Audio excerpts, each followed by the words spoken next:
Kita mulai ya, sudah siap? Iya. Siap, Ibu. Ya, Ibu di depan.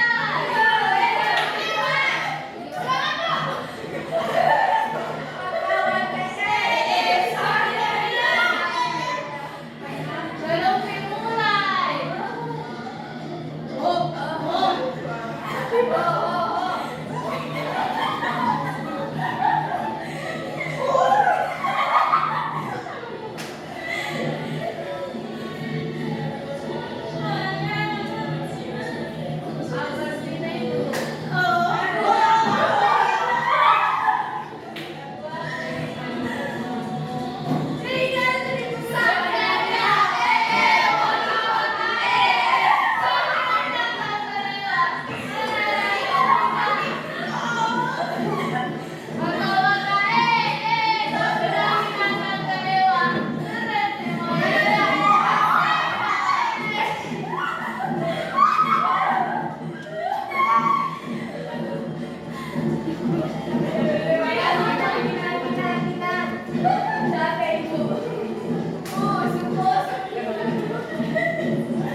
Bagaimana anak-anak tambah semangat belajarnya?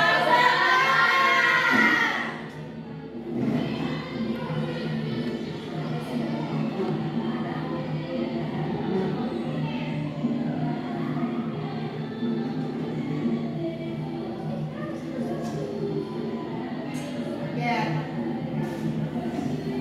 Anak-anak lihat gambar di layar ini.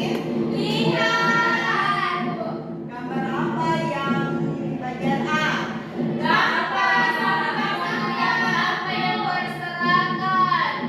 Kalau gambar di sampingnya, Ibu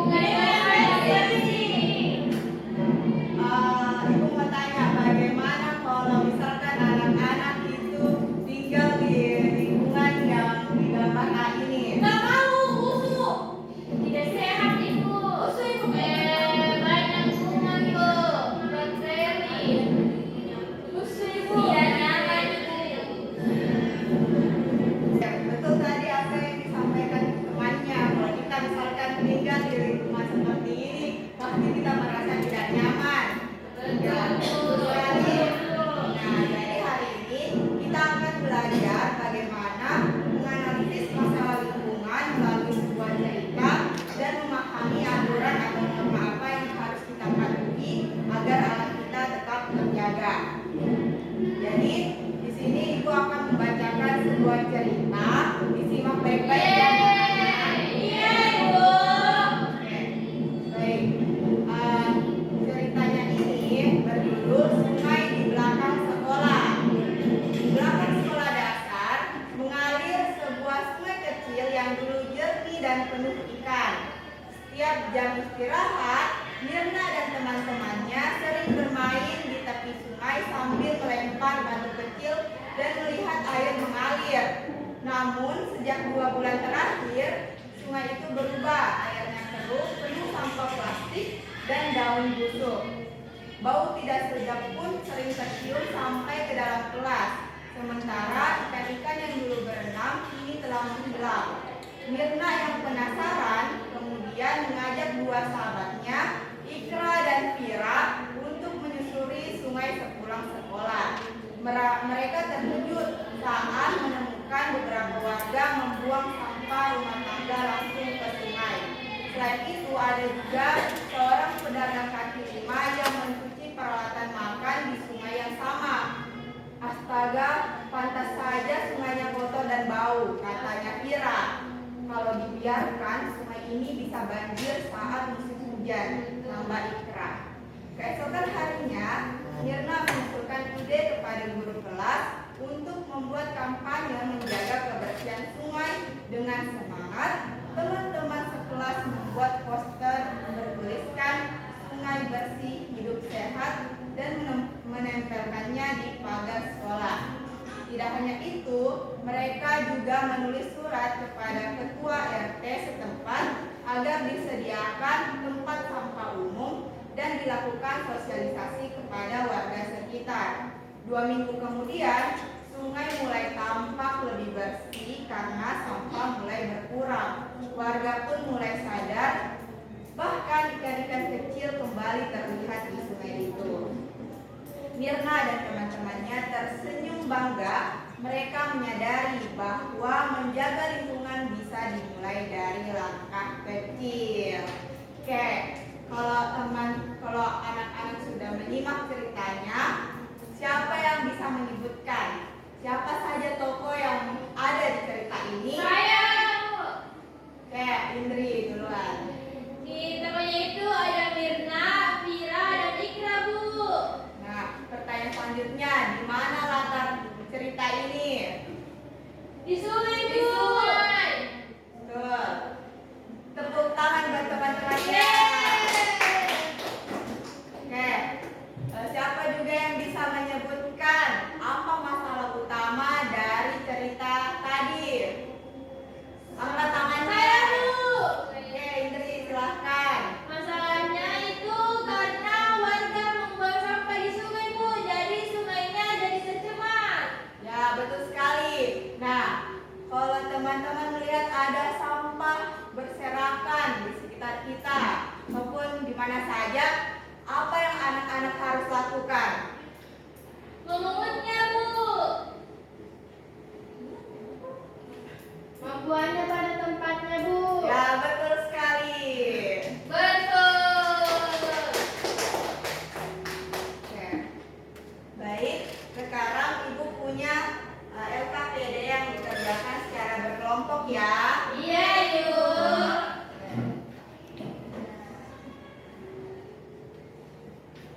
Nasya, Indri, dan Hervina kelompok 1. Iya. Oke, Iva, Nur, dan Nazala kelompok 2 ya. Dan Lisa dan Upis kelompok 3. Upis. Baik, Bu. Ya, Ibu beri waktu 5 menit untuk mengerjakannya.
Jadi tema pada cerita tersebut adalah sungai di belakang sekolah. Terus tokoh dan penokohan yaitu ada Mirna, Vira, Ikra, pedagang kaki lima, dan Pak RT. Kemudian latar atau tempat yaitu di belakang sekolah. Terus amanat yang dapat kita ambil dari cerita tersebut adalah kita harus menjaga lingkungan sekitar agar sungai itu tetap terjaga sehingga kita bisa melihat sungai itu bersih. Bahkan ikan-ikan kecil saja kita bisa melihatnya di sungai itu karena sungainya tidak tercemar. Jadi apa saja hewan-hewan yang ada di sungai itu bisa kita lihat. Itu saja dari saya, Ibu. Terima kasih. Terima kasih, Nur. Selanjutnya kelompok 1 apa sudah selesai? Saya, Bu, kelompok 3. Oke, kelompok 3 dulu, maju ke depan.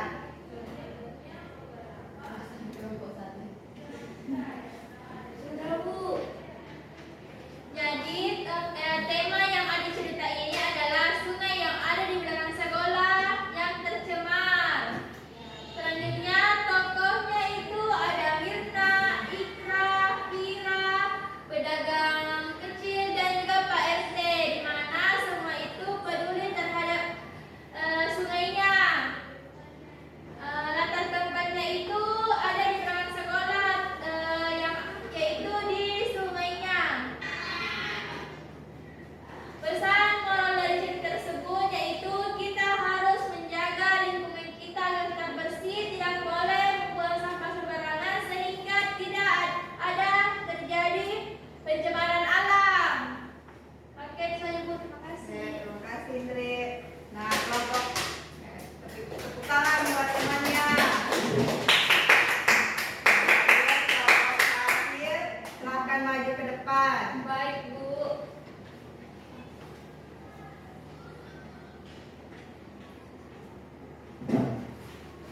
Baik, teman-teman, perkenalkan nama saya Maria Oliviati, saya perwakilan dari kelompok 3. Jadi tema apa cerita tersebut yaitu sungai di belakang sekolah.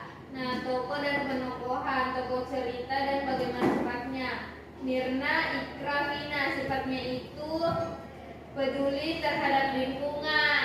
Nah, kalau latar belakang kapan dan di mana cerita itu terjadi, pada saat jam istirahat di belakang sekolah. Apa pesan moral dari cerita tersebut? Jadi kita tidak boleh membuang sampah sembarangan, nanti sungai di belakang sekolah tercemar. Itu saja. Betul sekali. Beri tepuk tangan buat temannya.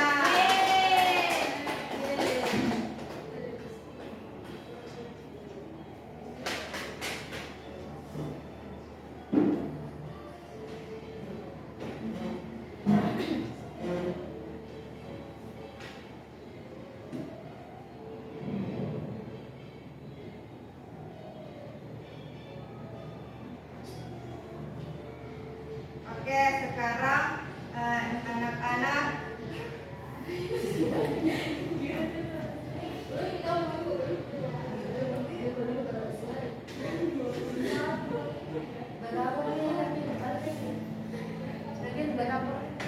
matikan nih. anak-anak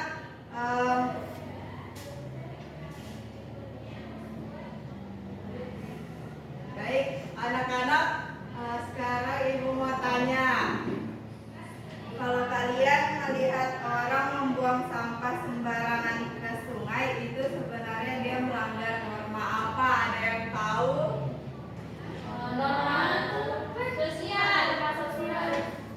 Siapa yang bilang? Ya, betul sekali. Kenapa? Karena kalau kita membuang sampah sembarangan itu sudah merugikan Orang lain dan menyebabkan lingkungan tercemar. ya, betul sekali. Ini juga termasuk kita harus menjaga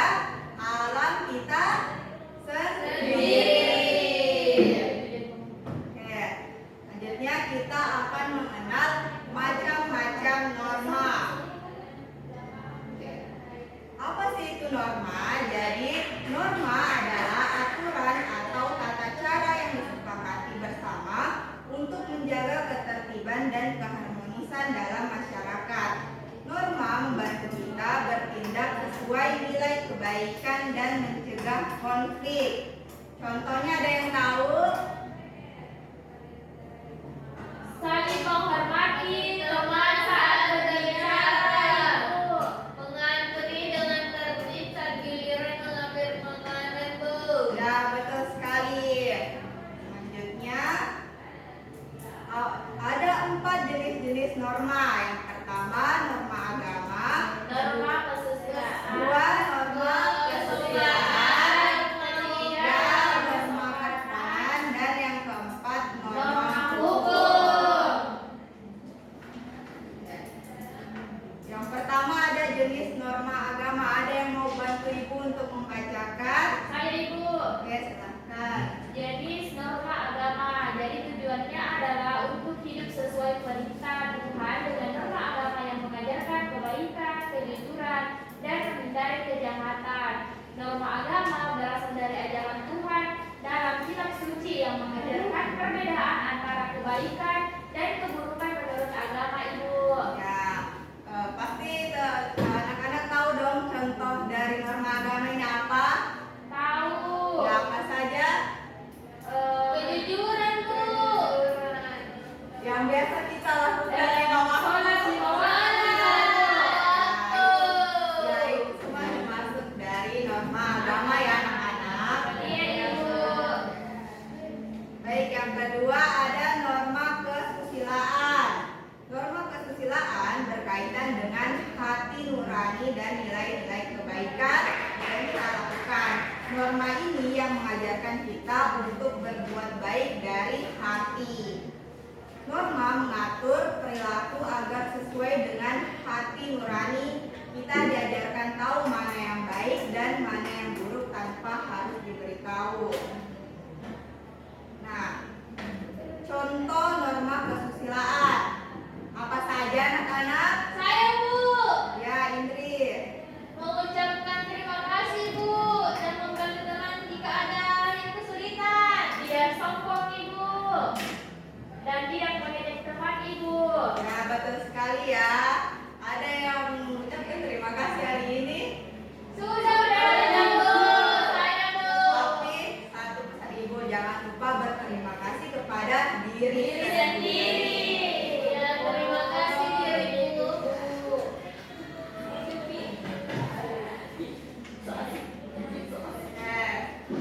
Selanjutnya ada norma kesopanan. Norma kesopanan mengatur tata krama dan tutur kata. Norma ini mengajarkan kita cara bersikap baik dan sopan dalam kehidupan sehari-hari. Tujuannya untuk menjaga hubungan baik dengan orang lain. Dengan bersikap sopan, orang lain akan senang dan kita jadi disukai. Nah, contoh norma kesopanan yaitu mengucapkan Tolong dan terima kasih. kedua, Saling membantu saat tengah kesulitan. betul sekali ya anak-anak. Selanjutnya ada norma hukum.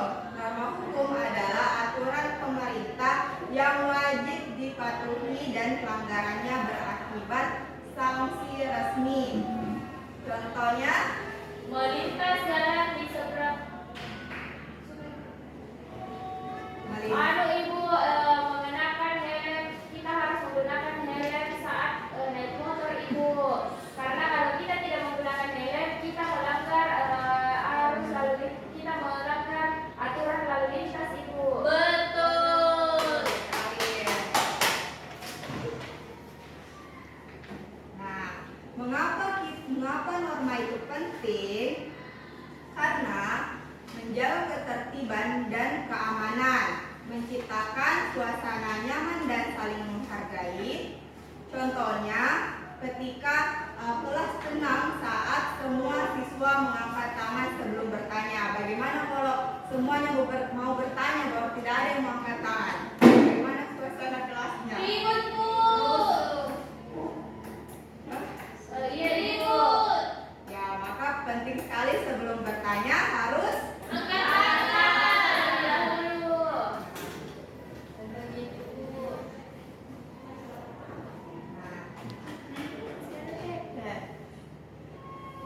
ada yang tahu penerapan norma di sekolah? Saya Bu. Vina. Berbaris dengan rapi sebelum upacara bendera Ibu. Itu norma kesopanan dan hukum. Saya Bu. Ya, yang kedua apa? Bergaul bersama sebelum belajar Ibu. Terus sekali. Yang ketiga? Saya Ibu, menghormati guru dengan berdiri saat guru masuk ke kelas Ibu, itu termasuk norma kesusilaan Ibu. Ya, betul. Tepuk tangan buat kita semua.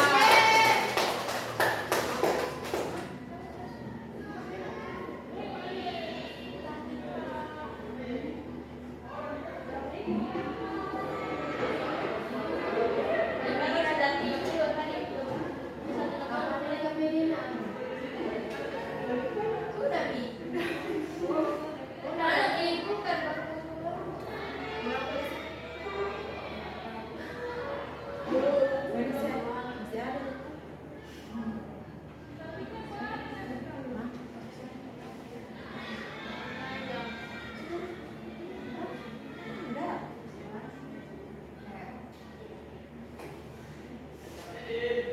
Ya, sekarang Ibu punya soal buat kalian.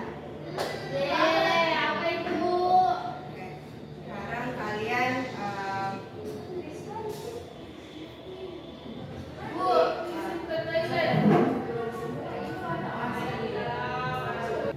oke, tugasnya itu pertama-tama siapkan dulu kertas dan alat tulisnya ya. Mungkin ini tugasnya individu saja. Soalnya dengarkan baik-baik ya. Anak-anak. Soal pertama, sebutkan 3 contoh norma agama di keluarga kalian.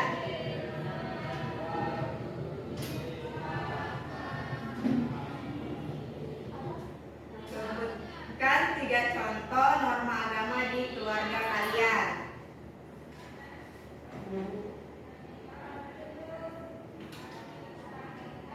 Oke, soal kedua, sebutkan 3 contoh norma kesopanan di sekolah kalian. Sekolah kalian ini.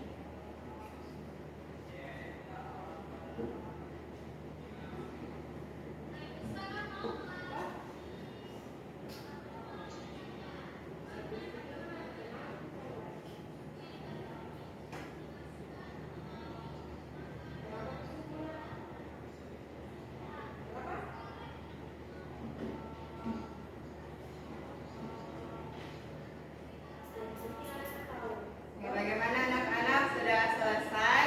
Sudah Ibu.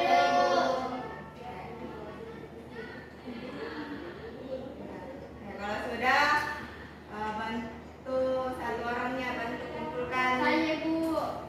Ya, silakan. Ini teman-teman tugasnya.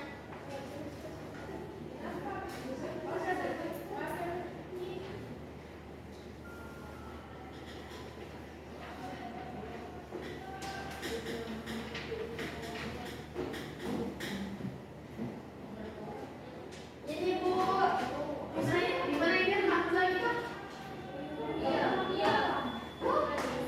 Berapa orang di kamar ini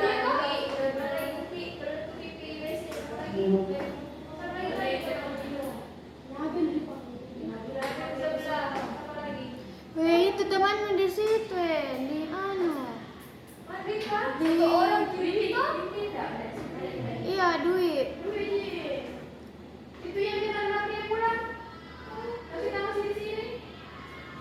Sampai tinggal di sini dari tadi pagi. Oke, anak-anak, sebelum kita akhiri pelajaran hari ini, kita mau tarik satu benang merah bersama. Jadi tadi kan kita sudah melihat gambar lingkungan, mana lingkungan yang kotor dan mana yang bersih. Kemudian kita juga sudah mengetahui jenis-jenis norma yang ada. Nah, kesimpulannya, lingkungan adalah cermin kita. Jika kita merusak alam, maka alam akan membalasnya dengan bencana yang merugikan Kita. diri. Yang kedua, norma itu adalah panduan hidup kita. kita. Aturan atau norma dibuat bukan untuk mengekang, tapi untuk melindungi kita dan bumi tempat kita tinggal. Dengan mematuhi norma, kita sudah menjadi warga negara yang mengamalkan nilai-nilai Pancasila.